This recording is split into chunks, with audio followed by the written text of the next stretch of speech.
Pas më shumë se 24 orësh, zjarri në fshatin Somotin të Korçës është izoluar. Forcat zjarrfikse, shërbimi pyjor dhe strukturat e emergjencave civile kanë punuar deri në orët e para të mëngjesit për të bërë të mundur shuarjen e të gjitha vatrave, përfshirë edhe ato që u riaktivizuan pas ditën e djeshme si pasojë e erës së fortë. Sipas burimeve zyrtare, në zonë vijojnë të qëndrojnë forcat në terren së bashku me banorët për të mbajtur nën monitorim situatën dhe për të parandaluar riaktivizimin e mundshëm të flakëve. Nga ana tjetër, policia ka proceduar penalisht 2 persona që ndezën zjarr në fshatin Dragu të Bulqizës po të martën.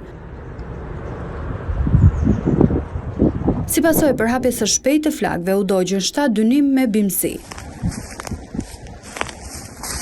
Autoritetet këshillojnë banorët që të tregojnë kujdes në këtë periudhë, pasi nëse bëhen shkak për djegjen e pyjeve, do të përballen me ndëshkimet siç e parashikon ligji.